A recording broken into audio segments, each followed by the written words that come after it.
Boy, if only they would come up with some robocall-eating bacteria. Yeah, a computer dials you to sell you something you don't want, and then their whole thing falls apart. Hey, we can dream, can't we? Well, back to our story. Bacteria that munch on plastic. Could this be the answer to humanity's environmental crisis? After all, we're drowning in tons of plastic, and it's hurting our oceans, the creatures in them, and even our own health. Keep watching to learn how this discovery came about and what it means for all of us. And don't forget to click the subscribe button and turn on notifications to join us on the bright side. This microscopic plastic eater isn't your average bacteria. Scientists actually found a way to mutate this microorganism and boost its planet-saving power. This little mutant isn't the kind you'd find in some comic book universe. It can't fly, shoot lasers out of its eyes, or sprout claws from its knuckles. Its superpower is simple yet vital for humanity. It can make the world a better place by eating away all the plastic waste. And with about 20,000 water bottles being bought every second around the world, it's got a big job to do. So, why might eating plastic be cooler than shooting lasers? Well, unless you've been living under a rock, you probably know that we're in the grips of a global crisis involving plastic.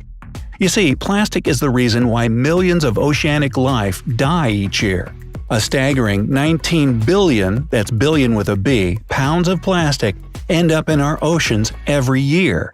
Once it's there, it gets ingested by the animals that humans eat, which means our health gets affected too.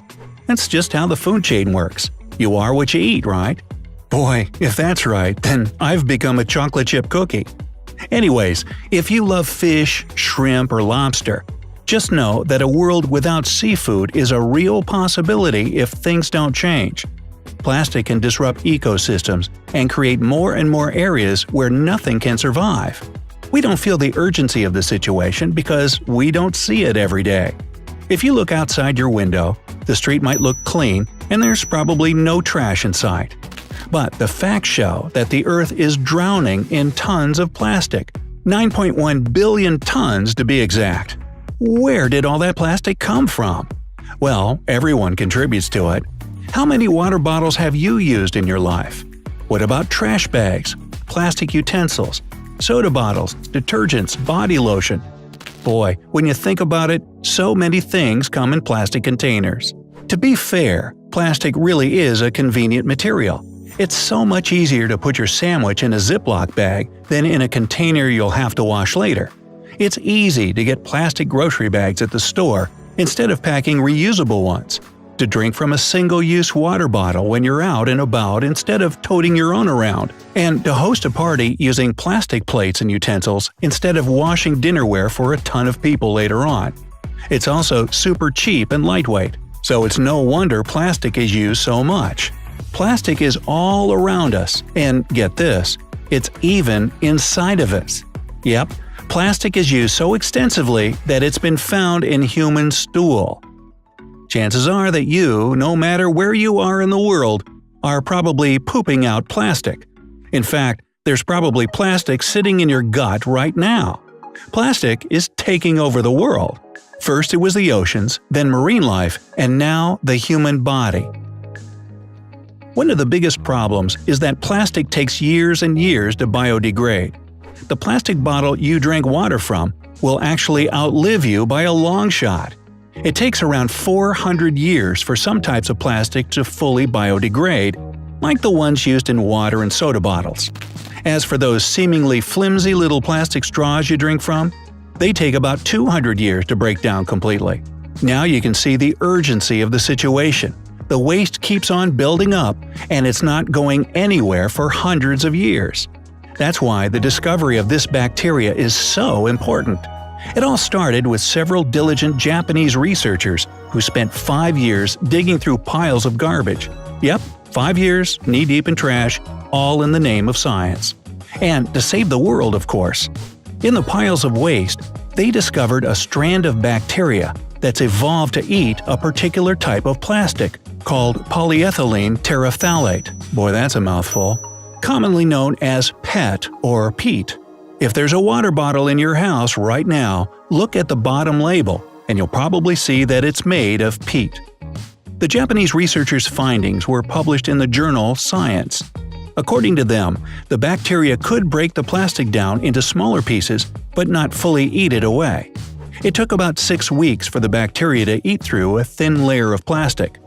That's when UK scientists from the University of Portsmouth teamed up with the US Department of Energy's National Renewable Energy Laboratory. They were studying a particular enzyme inside the bacteria that allowed it to break down plastic. You see, that's what enzymes do. They're little molecules inside all living organisms that assist in biochemical reactions. Basically, they help your body break stuff down. It'd be cool if after years of strenuous work studying the bacteria, the UK and US scientists had masterfully created an awesome mutant enzyme that would break down plastic a lot faster. But the whole thing actually just happened by accident. As they were studying the enzymes in the bacteria, they decided to tweak it a little bit and inspect it with X-ray technology. They didn't mean to, but the happy accident created an enzyme that was 20% better at eating plastic and could break it down in a matter of just a few days. Enzyme technology could be used to help humanity's trash problem, but it's still in its early stages. The researchers are continuing to tweak the enzyme in hopes that they can improve upon it even further and use it on a larger scale. There just might be an enzyme soon that can eat away plastic even faster because, remember, we got a bunch of it. So, is that it? Have we discovered the magical cure? Is this enzyme your ticket to no more plastic poop? Well, if only. The creation of this super enzyme is a great way to kick off a solution to plastic pollution. But this enzyme, despite its mutant nature, can't undo all the pollution that's currently in the world. Not to mention, we can't expect it to do all the work for us. The fact that people are still buying and discarding plastic by the tons makes it clear that this enzyme can't solve it all. According to CityLab, 1 million water bottles are produced every minute in the world, yet only 10% get recycled. You already know where the rest ends up. As long as people keep buying and using it, companies will continue to manufacture plastic.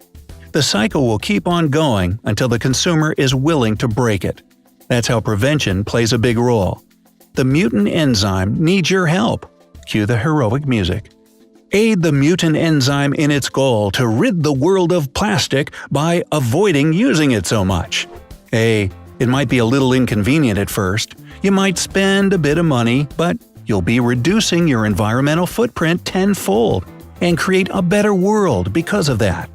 Plus, there's a lot in it for you. You'll be saving yourself from all the health risks connected to the ingestion of microplastics. There are tons of ways you can reduce your use of plastic. Get a reusable bottle and fill it up instead of buying cases of bottled water. Don't give in to the lazy convenience of plastic plates and utensils. Use porcelain dinnerware and just do the dishes afterwards. Make it fun and turn on some music or your favorite show. Instead of building your collection of plastic grocery bags, oh come on, every home has a bag full of bags. Get a reusable cloth grocery bag. And if you absolutely must use single-use plastics, be sure to recycle them afterwards. If you do this, you won't be contributing to plastic pollution, and hopefully, a newer version of the mutant enzyme can handle the rest. So there. Do you have any other tips on how people can cut down on their use of plastics? Please share them in the comments below. Don't forget to give this video a like, send it to your friends, and click subscribe to stay on the bright side of life.